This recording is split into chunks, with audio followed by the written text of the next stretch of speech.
اللہ رب العزت نے قرآن مجید فرقان حمید میں ارشاد فرمایا کہ جب تمہیں کوئی سلام کرے، کیا کرے؟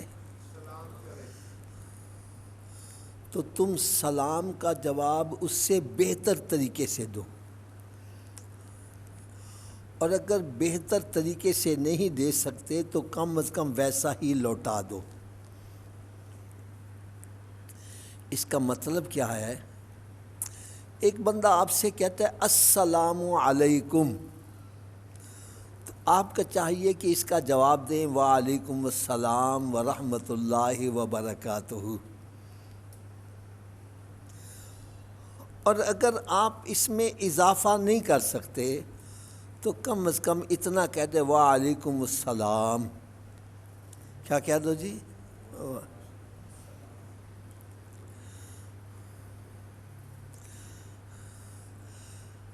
سرکار دو عالم نور مجسم صلی اللہ تعالیٰ علیہ وسلم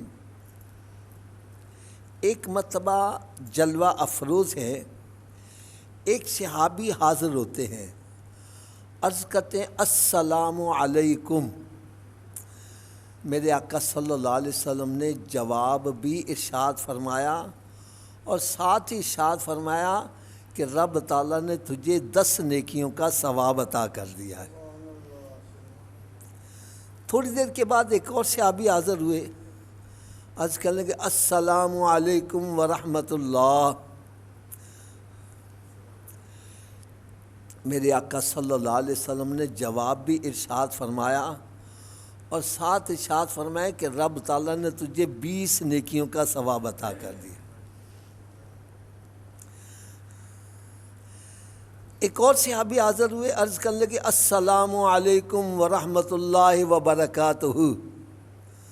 تو میرے آقا صلی اللہ علیہ وسلم نے جواب بھی ارشاد فرمایا اور ساتھ ارشاد فرمایا کہ رب تعالیٰ نے تجھے 30 نیکیوں کا ثواب عطا فرما دیا۔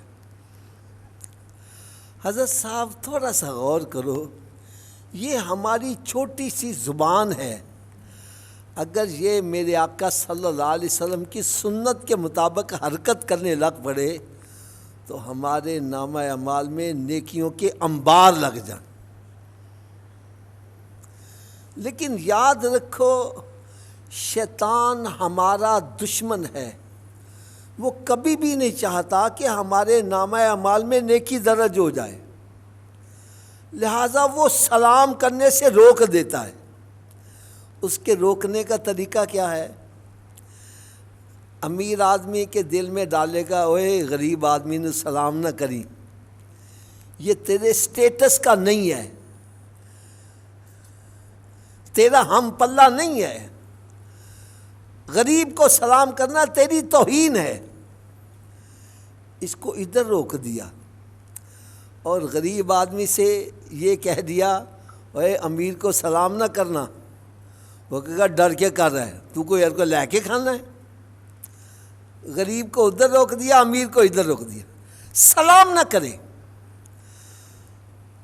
اللہ یہ میری بات بڑی توجہ سے سننا، اللہ کی نظر میں کون عظیم ہے یہ رب ہی بہتر جانتا ہے۔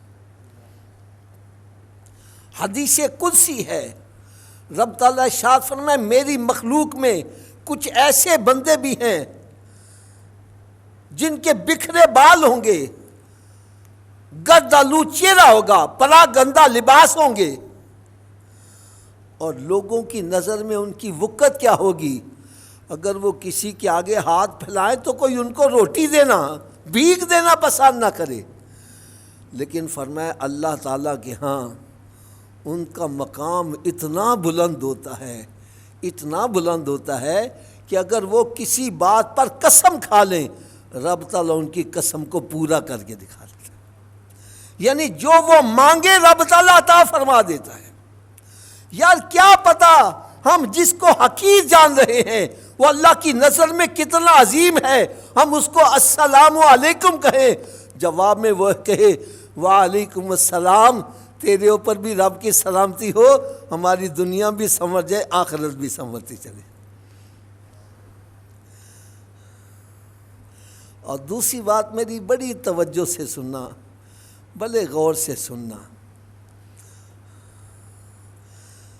جو آپ کو ثواب السلام علیکم کہنے میں ملے گا، کوئی اور لفظ استعمال کرو گے وہ نہیں ملے گا۔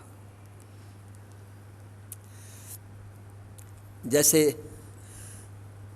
اللہ تعالیٰ معاف کرے، اللہ کرے میری یہ سوچ غلط ہو، بندے کے دل میں ڈال دیتا ہے اور تو نے السلام علیکم کہا نا، لوگ کہیں گے یہ پرانا بندہ ہے، کوئی ماڈرن قسم کا سلام کر، bye bye, tata, good morning, صبح خیر، شب خیر۔ میں صحیح کہہ رہا ہوں غلط کہہ رہا ہوں؟ یاد رکھو، جو ثواب آپ کو السلام علیکم کہنے میں ملے گا، گڈ مارننگ، گڈ نائٹ، صبح خیر، شب خیر، بائے بائے، ٹاٹا کہنے میں ثواب اونچی بولو۔ اور یار ہونا بھی ایسا ہی چاہیے۔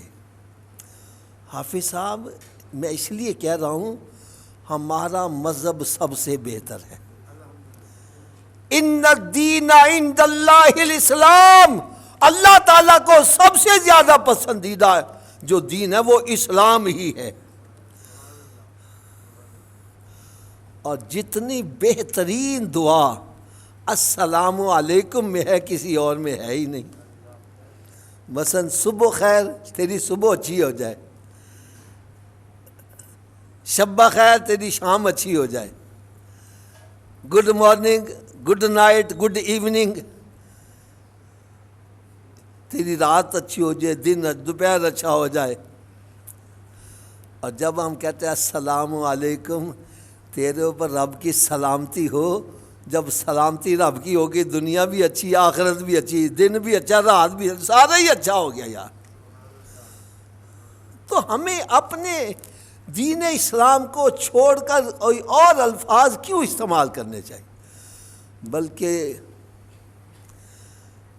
میں دکھ والی بات کہوں گا، کئی مسلمان ہو کر نمستے اس قسم کے ہندوؤں والے، سکھوں والے الفاظ استعمال کرتے ہیں۔ بھائی ہم مسلمان ہیں، اور مسلمان کی پہچان کیا ہے؟ وہ جہاں بیٹھا ہو پتہ چلے مسلمان بیٹھا ہوا ہے۔ اگر آپ ناراض نہ ہوں تو ایک کڑوی سی بات کہہ دوں، کیا خیال ہے، ہضم ہو جائے گی؟ سلام مسلمان کو کرنا چاہیے، غیر مسلم کے لیے سلامتی کی دعا السلام علیکم یہ دعا ہے، یہ کیا ہے؟ اور دعا مسلمان کے لیے کی جاتی ہے، غیر مسلم کے لیے دعا نہیں کی جاتی۔ دعا کس کے لیے ہے؟ غیر مسلم کے لیے دعا۔ اب جو میں بات کرنے لگا ہوں وہ بڑی ذرا غور سے سننے والی ہے۔ ایک اللہ کا نیک بندہ ٹرین میں سوار ہوا، اور ٹرین میں بندے پہلے بیٹھے ہوئے تھے، اس نے ان کو سلام نہیں کیا، جا کے اپنی سیٹ پر بیٹھ گیا۔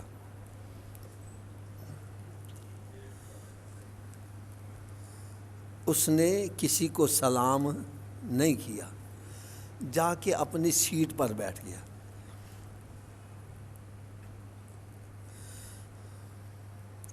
جب سیٹ پر بیٹھ گیا تو پھر تھوڑی دیر کے بعد گاڑی چل پڑی۔ جب گاڑی چل پڑی نا تو پھر آپس میں گفتگو شروع ہوئی، جی آپ کا کیا نام ہے، جی آپ کہاں سے آئے ہیں۔ اور یاد رکھو بندے کی علمیت کا پتہ جب چلتا ہے جب وہ گفتگو کرتا ہے۔ جب گفتگو شروع ہوئی تو ان کو پتہ چلا یہ تو بڑا اہل علم بندہ ہے، بڑا سمجھدار بندہ ہے۔ تو انہوں نے سوال کر ہی دیا، کہنے لگے حضرت صاحب آپ کے ساتھ گفتگو کر کے مزہ بڑا آیا ہے، آپ تو ماشاءاللہ بڑے اہل علم ہیں، بڑے سمجھدار ہیں، لیکن ایک بات کی ہمیں سمجھ نہیں لگی۔ ایک بات کی ہمیں سمجھ، اگر آپ سمجھا دیں تو بڑی مہربانی۔ کہنے لگے بھائی کون سی بات؟ کہنے لگے جی آپ جب گاڑی میں سوار ہوئے تھے تو آپ کو چاہیے تھا کہ ہمیں سلام کرتے، کیونکہ باہر سے آنے والا اندر والوں کو سلام کرتا ہے اور باہر جانے والا بھی سلام کرتا ہے۔ اچھا، کہنے لگا آپ کو سلام کرنا چاہیے تھا لیکن آپ نے سلام نہیں کیا، آپ آ کر وہاں بیٹھ گئے، وجہ کیا ہے؟ اب ان بزرگوں کا جواب سنو۔ کہنے لگا بھائی جب میں گاڑی میں سوار ہوا تھا نا تو مجھے آپ کو سلام کرنا چاہیے تھا، لیکن سلام مسلمان کو کرنا چاہیے، اور تمہارے چہرے دیکھ کے مجھے نہیں پتہ چل سکا یہ مسلمان کا چہرہ یہ غیر مسلم کا چہرہ ہے۔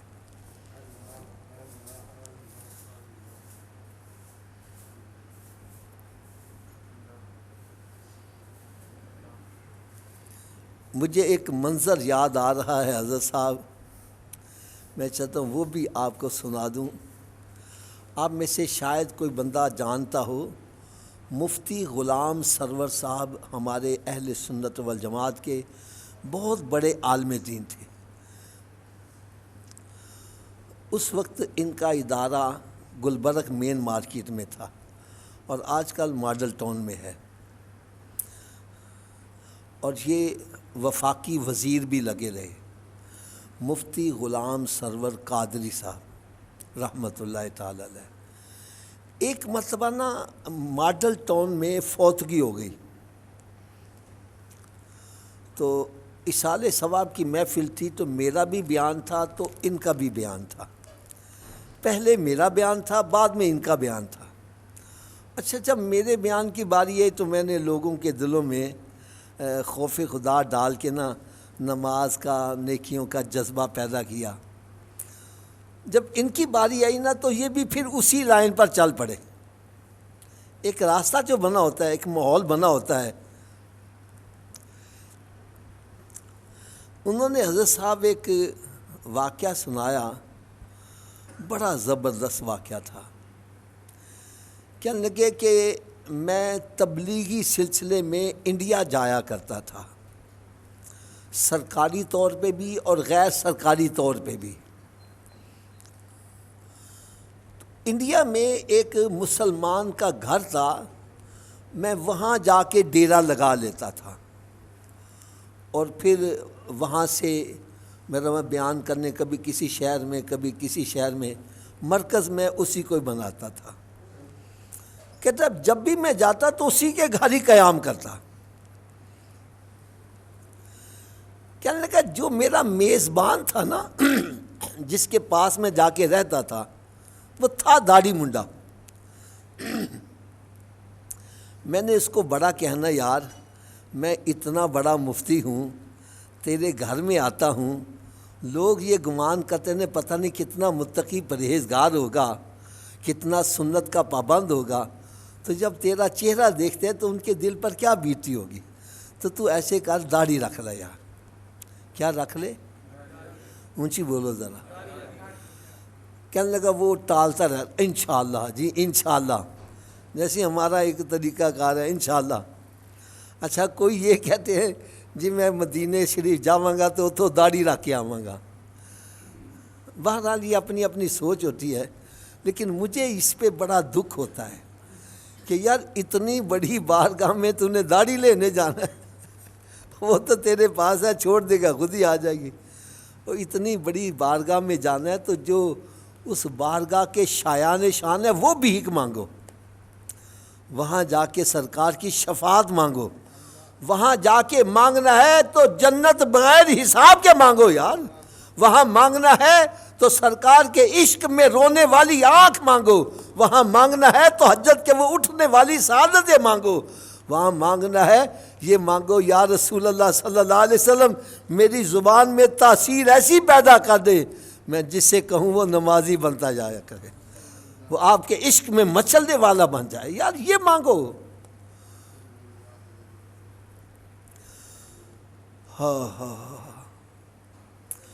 بہرحال وہ ٹالتا رہتا تھا، جب بھی میں کہتا یار تو داڑھی رکھ لے، اچھا جی انشاءاللہ انشاءاللہ، داڑھی نہیں رکھتا تھا۔ کہنے لگا ایک مرتبہ میں اس کے گھر گیا نا تو دیکھا اس نے داڑھی رکھی ہوئی ہے، اور داڑھی بھی سنت کے مطابق۔ میں بڑا حیران ہوا کہ یار میں اتنی دیر اس کی منتیں کرتا رہا، اس نے داڑھی نہیں رکھی، یہ اچانک داڑھی کیسے رکھ لی؟ خیر کہنے لگے میں نے اس سے باتوں باتوں میں پوچھا کہ یار میں نے بڑی خوشی ہوئی ہے تو نے چہرے پہ داڑھی سجا لی، لیکن میرے دل میں ایک تڑپ ہے کہ تو نے داڑھی کیسے رکھی یار؟ میں تو تیری اتنی منتیں کرتا رہا، تو داڑھی نہیں رکھتا تھا، یہ اچانک تو نے داڑھی کیسے رکھ لی؟ اس نے جو جواب دیا یار دل ہلا دینے والا وہ جواب تھا۔ کہنے لگا حضرت صاحب آپ کی بات بالکل بجا ہے، آپ کہتے تھے میں ٹالتا رہتا تھا، لیکن کہنے لگے ہمارے یہاں پر ایک حادثہ ہو گیا، ایک بندہ مین روڈ کراس کر رہا تھا، گاڑی نے اس کو ہٹ کیا، وہ ایکسپائر ہو گیا، انتقال کر گیا۔ جب بندے کا انتقال ہوتا ہے تو پھر اس کی جامع تلاشی لی جاتی ہے، پتہ چلے اس کا نام کیا ہے، کوئی آئی ٹی کارڈ نکل آئے، کوئی کاغذ نکل آئے، یہ مسلمان ہے یا ہندو ہے یا سکھ، کیونکہ انڈیا میں آپ کو پتہ ہے مسلمان بھی رہتے ہیں، ہندو بھی ہیں، سکھ بھی ہیں، عیسائی بھی ہیں، اور بھی بڑے مذاہب سے تعلق رکھنے والے۔ کہنے لگے ہم نے اس کی جامع تلاشی لی، ہمیں کوئی چیز نہ ملی، کوئی کاغذ پرزہ بھی نہ ملا جس سے ہمیں پتہ چل سکے یہ بندہ ہے کون، اس کا آتا پتہ چل جائے۔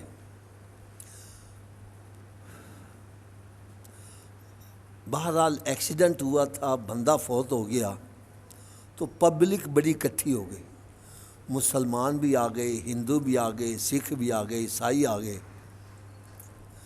مسلمان کہتے ہیں جی یہ مسلمان ہیں، ہم ان کو مسلمان طریقے سے دفن کریں گے۔ ہندو کہتا ہے نہیں جی نہیں یہ ہندو ہے، ہم ہندوؤں کے طریقے سے اس کی لاش کو جلائیں گے۔ سکھ کہنے لگے نہیں جی یہ سکھ ہے، ہم سکھوں کے طریقے سے دفن کریں گے۔ عیسائی کہنے لگے نہیں جی یہ عیسائی ہے۔ اب کوئی ڈیسیژن نہیں ہو رہا تھا، یہ بندہ مسلمان ہے، سکھ ہے، ہندو ہے، اب مجھے یہ بتلانے کی ضرورت نہیں اس کا چہرہ کیسا ہوگا، آپ خود ہی سمجھ گئے ہوں گے۔ کوئی فیصلہ نہیں ہو پاتا تھا۔ کہنے لگے پیچھے سے ایک بندے کی آواز آئی، اس کے کپڑے اتار کے دیکھو، اس کی اگر سنت ہوئی ہے تو یہ مسلمان ہے۔ کہنے لگے میرے دل میں ایک دم چوٹ لگی، میں نے بھی مرنا ہے، کہیں مجھے بھی ننگا نہ کرنا پڑے، میں پہلے چہرے پہ سنت سجا لوں، چہرہ دیکھ کے پتہ چل جائے یہ سرکار کا غلام آ رہا ہے۔ کہنے لگا اس دن کے بعد سے میں نے سرکار صلی اللہ علیہ وسلم کی سنت سجا لی۔ یاد رکھو یہ میری بات بڑی توجہ سے سننا، یہ سرکار صلی اللہ علیہ وسلم کی سنت چہرے پہ سجانا بعض علماء کرام کے نزدیک واجب ہے اور بعض کے نزدیک سنت مؤکدہ ہے، کیونکہ کوئی بھی نبی داڑھی منڈا نہیں ہوا، کوئی بھی کامل اللہ کا ولی داڑھی منڈا نہیں ہوا، باشرہ سنت کے مطابق۔ ہمارے ایک بڑے عالم دین، آپ بھی میرا خیال ہے شاید جانتے ہوں، میرے تو وہ استاد تھے، علامہ احمد حسن نوری صاحب رحمۃ اللہ تعالیٰ علیہ، وہ ایک بڑی پیاری بات کہا کرتے تھے۔ کہنے لگے آپ ایک ملازم رکھو، کیا رکھو جی؟ اور اس کی تنخواہ رکھو 5 لاکھ روپیہ مہینہ۔ یہ تنخواہ تھوڑی نہیں ہے، 5 لاکھ روپیہ مہینہ۔ کہو میں تجھے تنخواہ دوں گا، تیری ڈیوٹی کیا ہے؟ میں جب بھی کوئی غلط کام کروں مجھے ٹوک دیا کر، حافظ صاحب ایسا نہ کرو، یار یہ ایسا نہ کرو، بس تیری ڈیوٹی یہ ہے کہ تو نے جب میں کوئی غلط کام کروں مجھے ٹوک دیا کر، یہ کام نہ کر۔ کہنے لگے 5 لاکھ روپیہ لینے والا وہ صحیح ڈیوٹی نہیں ادا کر سکتا جو ڈیوٹی داڑھی ادا کر دیتی ہے۔ کیوں جی حافظ صاحب؟ ایک بندے نے داڑھی رکھی ہو، دل میں احساس ہوتا ہے میں یہ غلط کام کرنے لگا ہوں یار، لوگ کیا کہیں گے؟ اور اگر اس کو نہ بھی شرم آئے، کوئی کہہ دیتا ہے یار تیرے چہرے تے داڑھی ہے، تو کی کرن دیا یار، کوئی شرم کر یار۔ بلکہ میں تو یقین جانو سچی بات بتلاؤں، میں بھی ریلوے کے اندر جاب کرتا رہا تو ہمارے بھی کلیگ ہوتے تھے، تو بیٹھے کے مذاق مسخری اور ادھر ادھر کی باتیں کرتے تھے۔ اچھا میں اگر بیچ میں بیٹھا ہوتا نا تو وہ کہتے یار اگر حافظ صاحب نہ بیٹھے ہونے تو تین میں جواب بڑا کرارا دینا سی۔ یعنی دوسروں کو بھی یہ برائی سے روک دیتی ہے، اس لیے اس کو معمولی بات نہ سمجھو۔ چلیں آخر میں آپ کو ایک بڑی پیاری سی بات بتلا جاؤں، اللہ کرے یہ میری بات آپ کے دل پر چوٹ کر جائے اور ہم یا سیدھے راستے پہ آ جائیں۔ دیکھو ویسے نا میں ایک آپشن آپ سے لے لیتا ہوں، فیصلہ آپ سے کروا لیتا ہوں،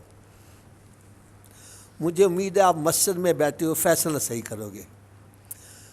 آپ سجی اونچی آواز سے جواب دیجیے گا، موت سے کسی کو انکار ہے؟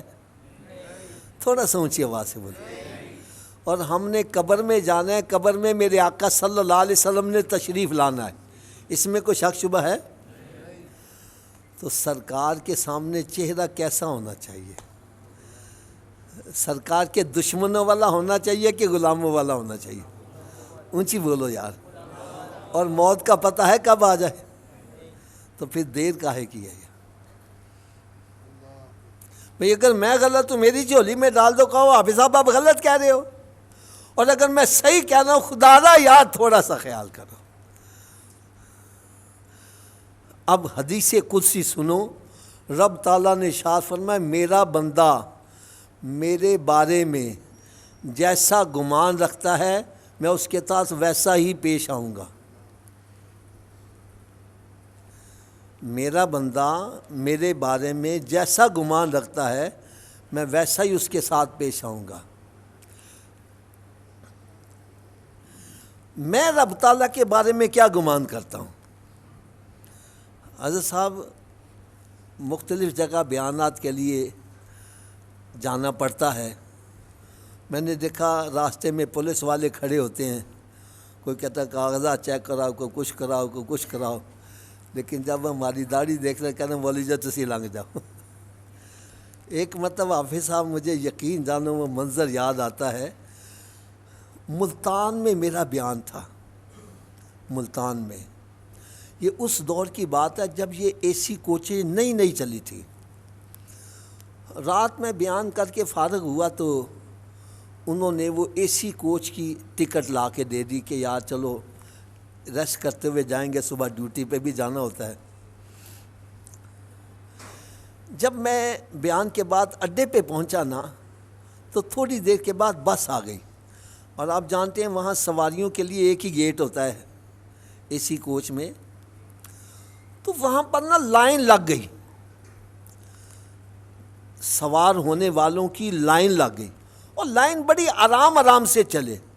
مجھے بڑا غصہ ہے، میں نے کہا یار یہ اپنی اپنی سیٹوں پہ جا کے بیٹھ جائیں، یہ آہستہ آہستہ کیوں چل رہے ہیں؟ لیکن جب میری باری گیٹ میں آئی تو میں نے دیکھا کہ جو کلینڈر ہے نا، کلینڈر وہ سواریوں کی جامع تلاشی لیتا ہے، بلکہ ان کے بیگ کھول کے نا تو ہر چیز چیک کر رہا ہے۔ اب سواریاں اس سے لڑیں، وہ کہیں نہیں بھئی میں نے اپنی ڈیوٹی پوری کرنی ہے۔ میں نے کہا یار ایسا کیوں کر رہے ہو؟ کہنے لگے چند دن پہلے ڈاکو جو تھے نا سواری کے روپ میں گاڑی میں بیٹھ گئے، اور جب گاڑی ویرانے میں گئی تو انہوں نے سب کو لوٹ لیا، اس لیے ہم سوار کرنے سے پہلے چیک کرتے ہیں۔ اچھا وہ سب کو چیک کرے اور ان کے کپڑے وغیرہ جب بیگ سے نکالے بندے گرم ہوں، لیکن وہ لحاظ نہیں کرتا تھا۔ یقین جانو میں مسجد میں بیٹھا ہوں، جب میری باری آئی کہنے لگا مولوی صاحب تسی جا کے بیٹھ جاؤ. یار خدا کی قسم میرا جی کرے میں سیٹ پہ بیٹھ کے چیخے مار مار کے رہوں کہ مالک مولا یہ جو کلینر ہوتی ہے ان پڑھ ہوتے ہیں عموماً اور ان کو چھوٹے بڑے کی کوئی تمیز نہیں ہوتی. اگر یہ تیرے محبوب کی سنت کا اتنا ادب و احترام کر رہا ہے تو تو خالق اور مالک ہے, تو اپنے محبوب کی سنت سے کتنا پیار کرتا ہوگا. یار اگر یہ کہتا ہے بغیر تلاشی کے کہتا ہے چل جا کے بیٹھ جاؤ, تو بھی کہہ دے چل بھائی تو جنت میں جا کے بیٹھ جاؤ, اس کی رحمت میں کوئی کمی آ جائے گی؟ مجھے بولو. تو میں تو بھائی یہ گمان کرتا ہوں اگر پولیس والے ایک ان پڑھ بندہ بھی میرے آقا صلی اللہ علیہ وسلم کی سنت کا ادب و احترام کرتے ہوئے کہتا تسی لنگ جاؤ, تو رب تعالیٰ نے بھی فرمایا چل بھی تسی بھی لنگ جاؤ.